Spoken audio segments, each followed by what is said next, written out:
Good morning. It's another day of Yontif, another day of Chol HaMoed. So I wish you a good Moed. That although we're going about our physical and material lives, we still are able to draw on the energy of the holiday that we are now experiencing, which is Sukkot. The last 2 days we discussed the different rituals associated with the holiday. The first is the mitzvah of sitting in a sukkah. And please, once again, if you still need the opportunity to sit in the sukkah, we will bring the sukkah to you. Just give me a call. Let me get my email up here so you can know where to send me an email.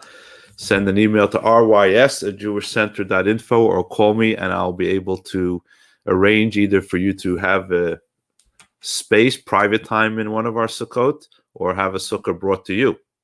Take advantage. It's a wonderful mitzvah. And yesterday, so 2 days ago, we spoke about the mitzvah of Sukkah.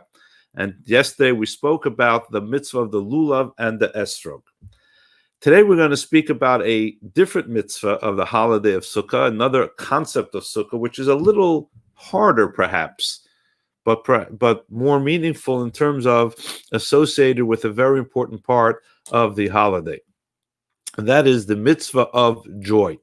See, the first two mitzvah we discussed of sitting in a sukkah and of having the lulav and etrog are rituals. They're rituals that even if you're not really in tune emotionally or spiritually, you can just do the ritual. You sit in the sukkah. Doesn't take a lot. You can pick up the lulav, the etrog, and shake it. But today's mitzvah is a little more complicated. It's the mitzvah of joy, of being happy.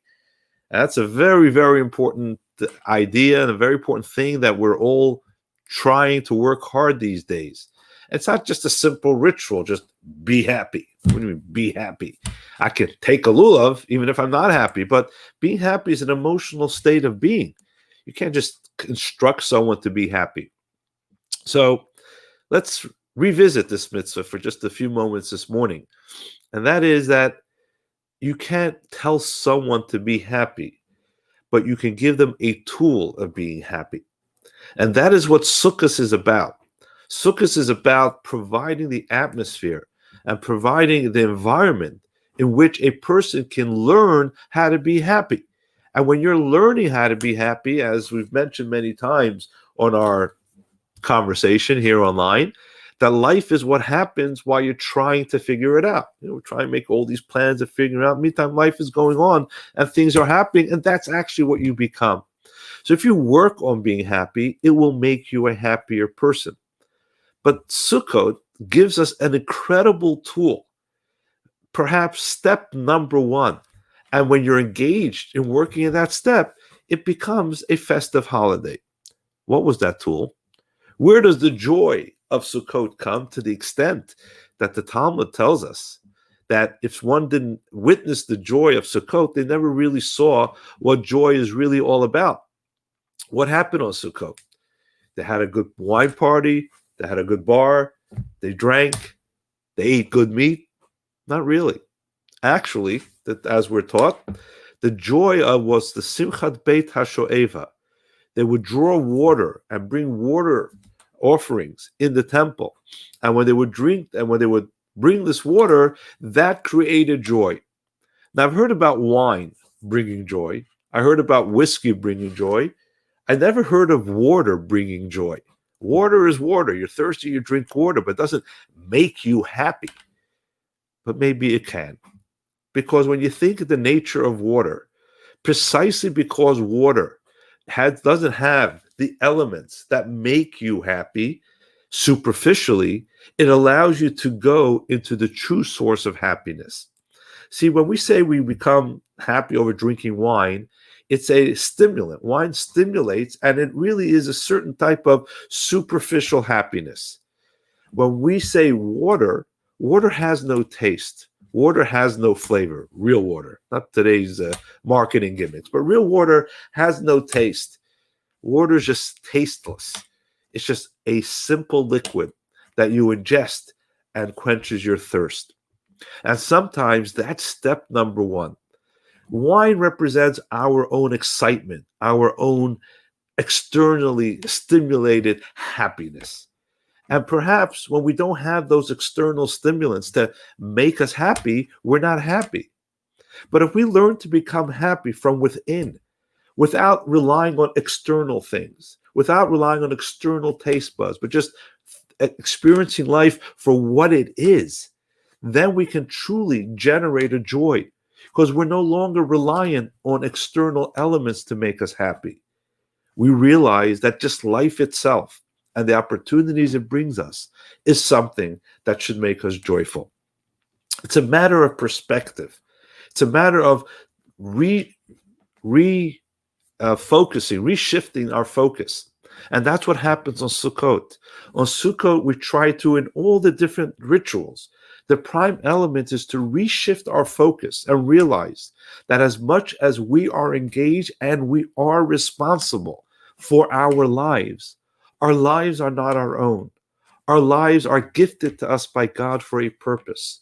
And the more we can live from that inner purpose, which may be a little tasteless relative to the excitement and joy of external materialistic living, but at the end of the day, it's what generates greater joy. And one of the greatest stories that I've heard about shifting our perspective is a short story that goes back to the Talmud, but is so powerful. The temple, our holy temple, was destroyed, and it was laying in ruins on the Temple Mount. And you can imagine when, God forbid, you have a flood in your house, or you have a fire, or something is taken from you, something very important. It could become very depressing. Can you imagine not just your home, but your temple, the place which generates everything in your life, your source of spirituality, your source of relationship with God, that's destroyed. And the Jewish people are devastated as the ruins are still there. Rabbi Akiva, one of our great sages, was taking a walk with other few sages, and they all started crying. And Rabbi Akiva turns to them, says, "Why are you crying?" Because Rabbi Akiva was joyful. And they say, "What do you mean, why are we crying? Look at the temple. It's just been destroyed. We've just been violated. We don't have that beautiful edifice that encouraged and able to build this relationship with God. It's gone. We have been defeated." Terrible state of mind to be in. Of course we're crying. "Why are you so joyful, Rabbi Akiva?" And Rabbi Akiva says, that's precisely why I am joyful. Because God promised, and we were foretold about the destruction. And then we were foretold that following the destruction, the temple will be rebuilt again in a more permanent way. So now that I know the first promise was kept, I know the second promise will be kept. And I'm going to focus on that second promise. Very short story, very simple story, but a deep story. You could be looking at the same situation. You could be looking at the devastation, or you could be looking at what's coming from that devastation. And the more you're able to focus on not on what happened, but what is going to happen, or a future purpose in what happened, the greater you will be able to generate joy, not just as a state of being to be joyful, but as an important ingredient to uplift everything in your life. So when we brought the water libations on Sukkot, it was a very specific ritual. It was a very specific message. If you want to generate the greatest joy, sometimes it comes from the things that are most tasteless in terms of external stimulants, but most powerful because removed from any external stimulant, you have the real raw deal, the real power of joy. So my dear friends, there's just a few days left to Sukkot. Take this message of joy. Help reshift your thinking, not to what we're going through now as a people, but what will come from this, which is certainly will be a very powerful and good thing, because our tradition and our faith teaches us that every tragedy, every setback is there for a purpose to move you forward. We are brought one step back so we can go 2 steps forward. We don't see it now, but don't allow yourself to become overwhelmed by the constriction of what we're going through now as a people. Try to be focused on getting through this, because we will get to the other end for a more powerful and greater reason. So not only do we enjoy Sukkot and the joy it brings us, but perhaps that's why all this leads to the great joy of Simchas Torah, when we're able to really dance with the Torah. And although on Torah we may not, on Simchas Torah, we may not be drinking only water, but regardless, it is tuning into that message of Torah.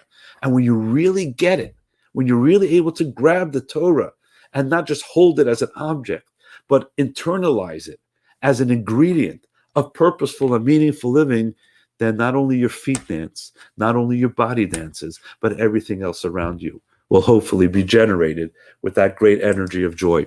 So my dear friends, have a great day. Think about this important ritual of Sukkot that involves the water, involves a reshifting of what the source of your joy is. And just perhaps that is the ingredient, that inward focus of your purpose and meaning that you need to do to allow it to overflow into everything that you do and bring you the joy that you seek. Have a good and joyful Yantif.